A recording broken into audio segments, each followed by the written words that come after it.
Todas las células tienen cromosomas formando cadenas de ADN, dispuestas de una forma determinada. Los virus, que no se consideran células, no tienen cromosomas, sino una simple cadena de ARN o ADN. Las bacterias no tienen núcleo definido y por eso se llaman células procarióticas. Sus cromosomas están repartidos por el citoplasma sin orden aparente. Pero las células que forman los tejidos de plantas y animales son eucarióticas, es decir, tienen un núcleo bien definido en cuyo interior se encuentran los cromosomas.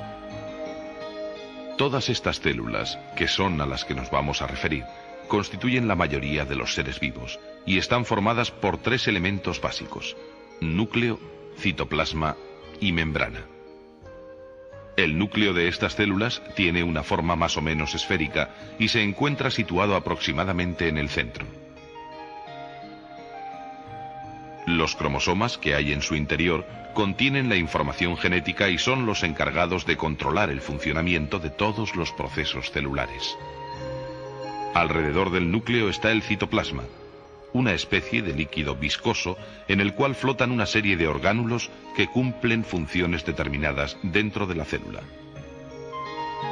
En la parte más externa hay una fina membrana por donde entran las sustancias que sirven de alimento a la célula y salen las sustancias de desecho.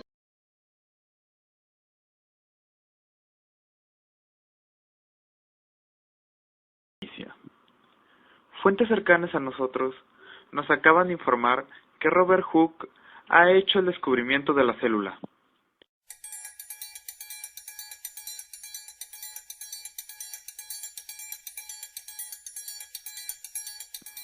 Robert Hooke fue un científico inglés, uno de los más importantes científicos experimentales de la historia de la ciencia.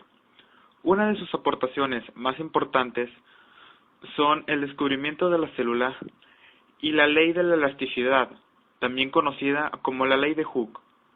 Volviendo a la célula, a principios del siglo XVII se empezó a construir lentes cada vez más perfectos, lo cual hizo posible la construcción de lupas y microscopios. Hooke siempre tenía su tiempo más que repleto de las ocupaciones más extrañas y diversas, pero se las arregló para incluir en ellas las observaciones microscópicas. En una de sus observaciones, analizó diversos tejidos animales, en los cuales descubrió unas pequeñas estructuras microscópicas con formas de una celda de panal de abeja. Es de ahí de donde les pone el nombre de células, siendo el primero en ponerles ese nombre.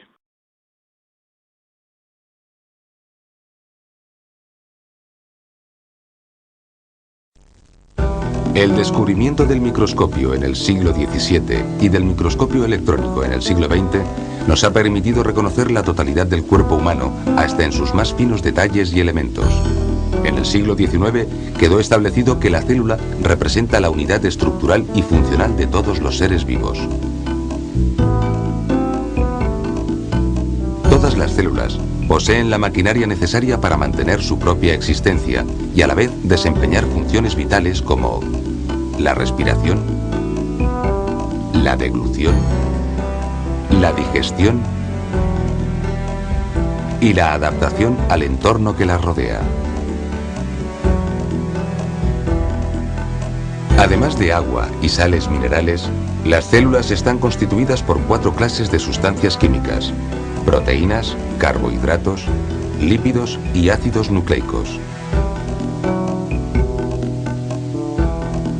Las células están formadas por un núcleo que posee una membrana que lo envuelve y lo separa del citoplasma que le rodea. El núcleo es el componente esencial de todas las células.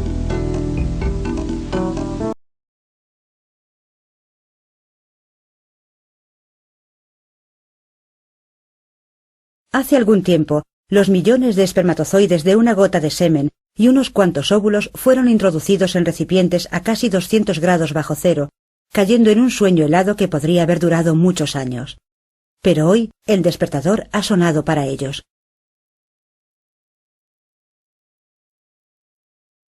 Un técnico deposita los espermatozoides sobre un tubo de ensayo, donde al calor de una lámpara empiezan a recordar la misión que llevan grabada en sus genes y comienzan a nadar. De repente, una delgada aguja succiona a uno de ellos y lo inyecta directamente en el interior de un óvulo.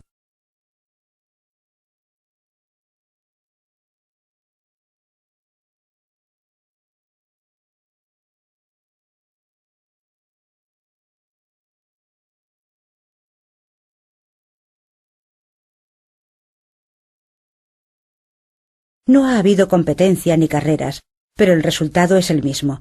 Se ha producido una fecundación humana.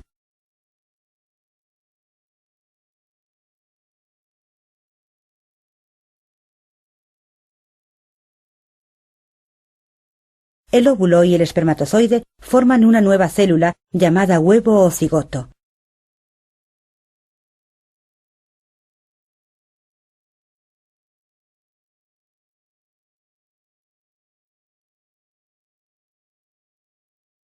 Antes de un día, los cromosomas del espermatozoide ya se han mezclado con los del óvulo y tiene lugar la primera división celular.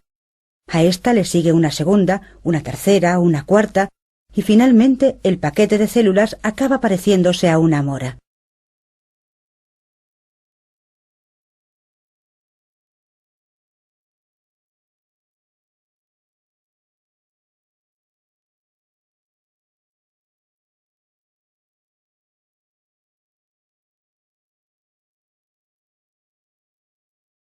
Cuatro o 5 días después son ya unas 150 células y el conjunto se denomina blastocisto.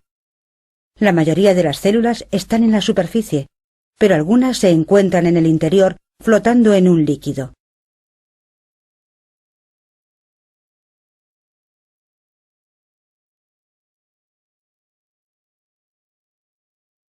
Son células madre embrionarias, las únicas capaces de dividirse para formar cualquiera de los tejidos y órganos del cuerpo humano.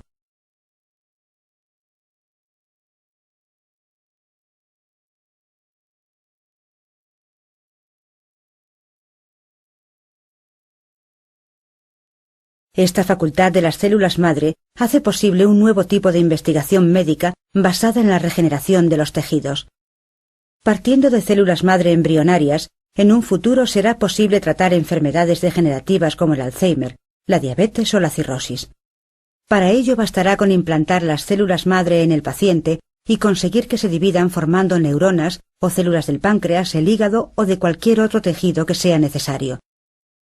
A medio plazo quizás sea posible cultivar en el laboratorio tejidos y hasta órganos completos, como córneas, piel, huesos e incluso vasos sanguíneos.